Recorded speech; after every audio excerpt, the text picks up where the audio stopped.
The snow fell in a blinding curtain, a relentless siege that had buried the foothills for weeks. Winter had come to the high plains with a vengeance, and for Mai Lin, it was a quiet, cold war of survival. In her world, a dilapidated line shack leaning against the wind, warmth was a currency more precious than gold.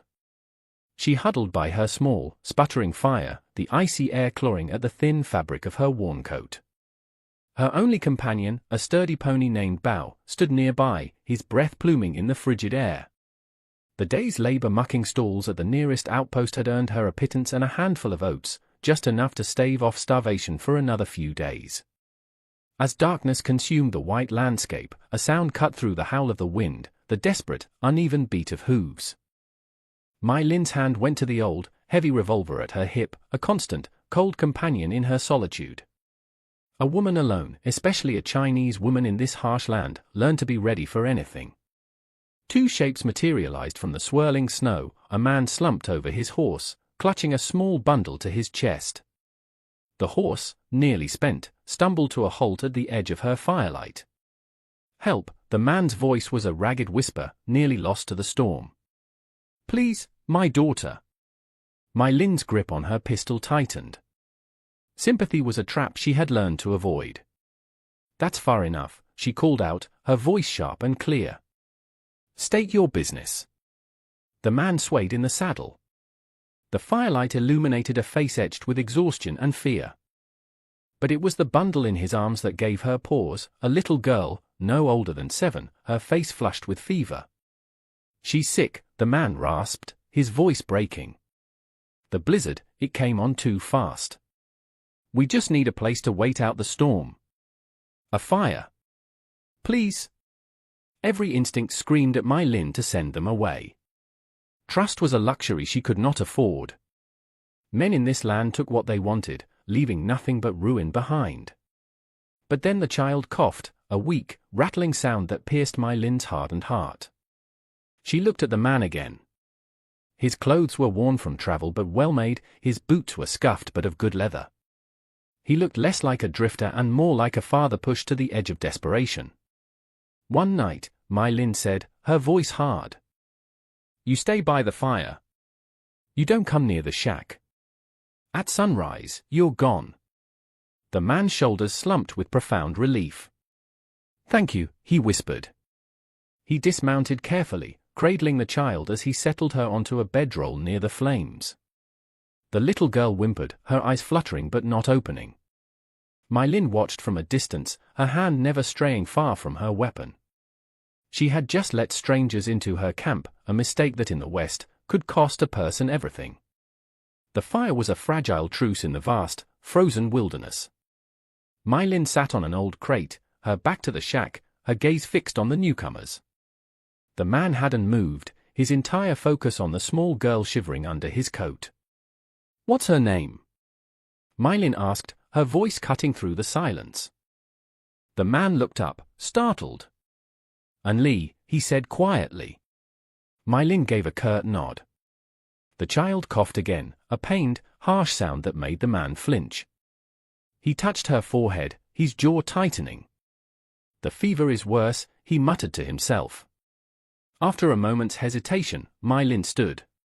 Stay put, she vanished into the shack, returning with a tin cup of hot broth and a small bundle of herbs. She knelt by the fire, her movements efficient. It's not much, she said, holding out the cup. But it's hot. The man stared at her, then at the offering. I don't know how to thank you. Don't, she replied flatly. Just take it. He accepted the cup, their fingers brushing for a second. Mai Lin pulled back as if burned, retreating to her crate. He coaxed the child to take small sips of the broth, his touch gentle and sure. What do I call you? He asked after a long silence.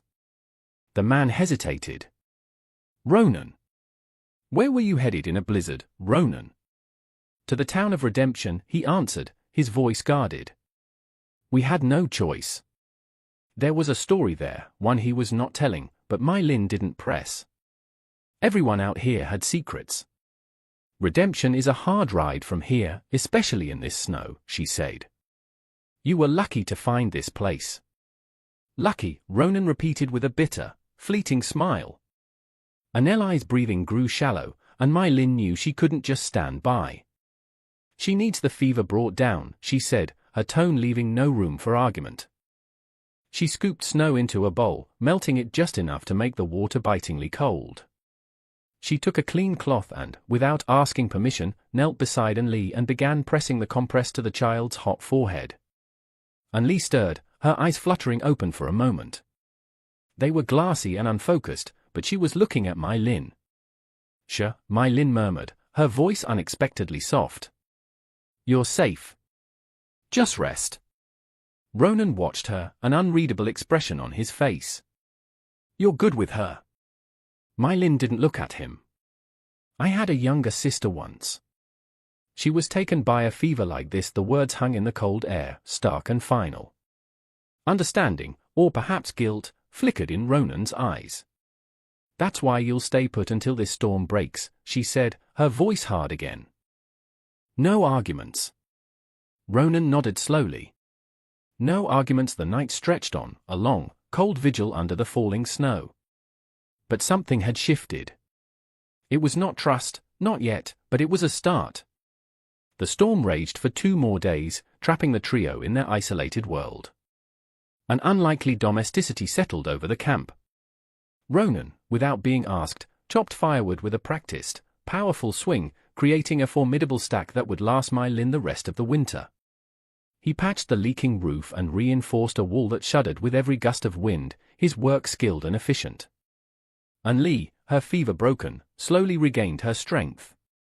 She was a quiet, observant child who began to follow my Lynn with wide, curious eyes. She watched as my Lynn mended a strap or checked on bow, her small presence filling a space in the camp that my Lynn hadn't realized was empty.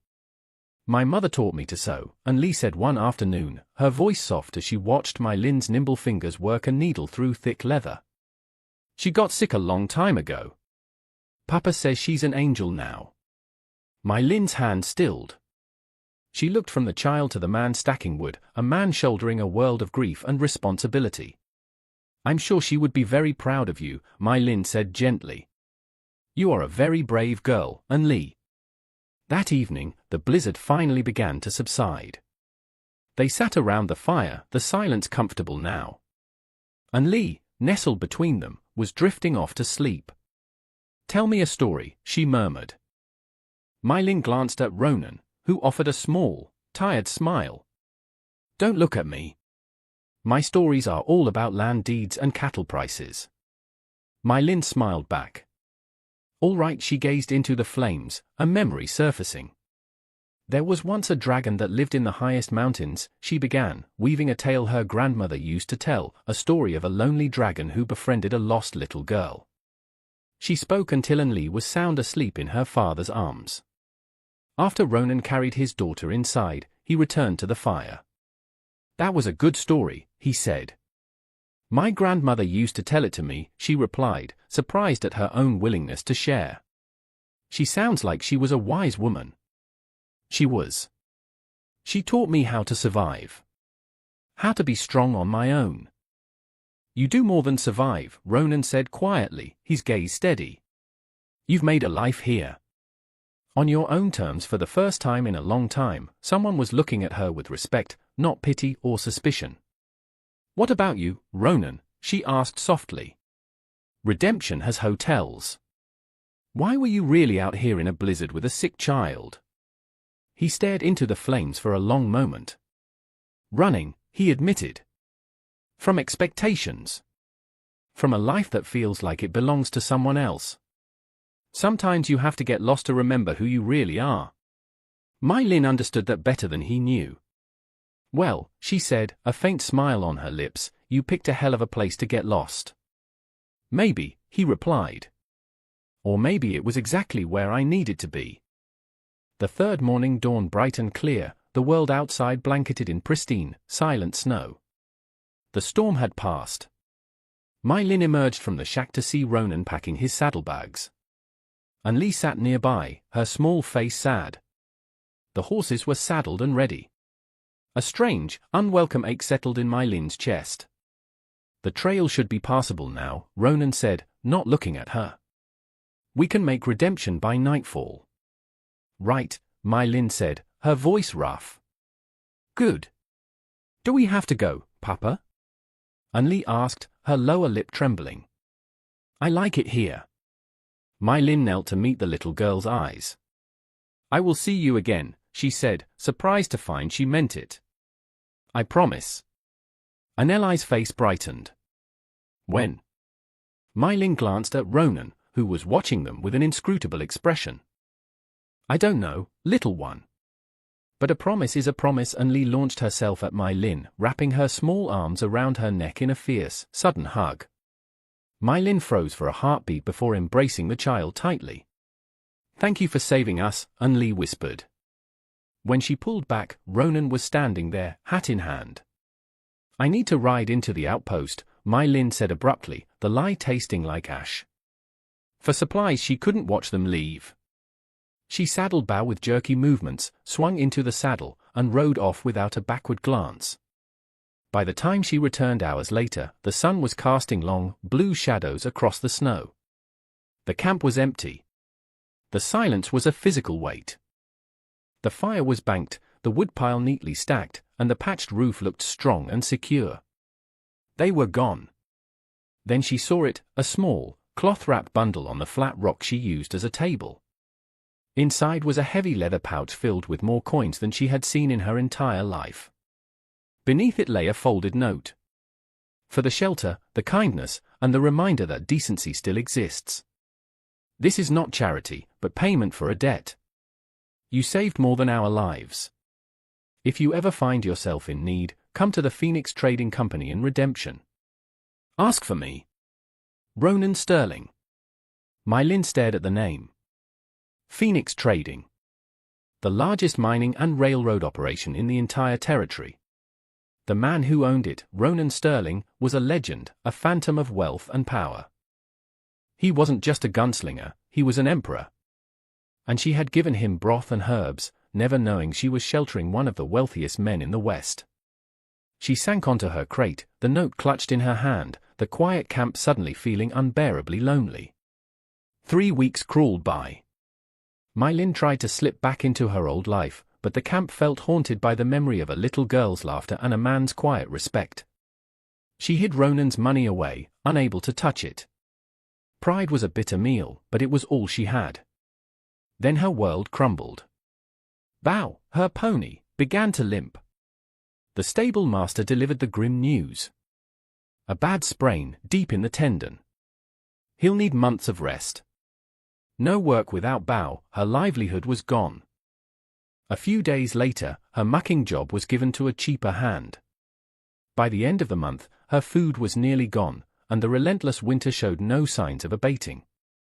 One morning, desperate, she walked the miles to redemption, seeking any work she could find. She was sitting on a bench, defeated, when the postmistress called her name, holding out a thick, cream-colored envelope sealed with a wax phoenix. Her heart hammered against her ribs as she broke the seal.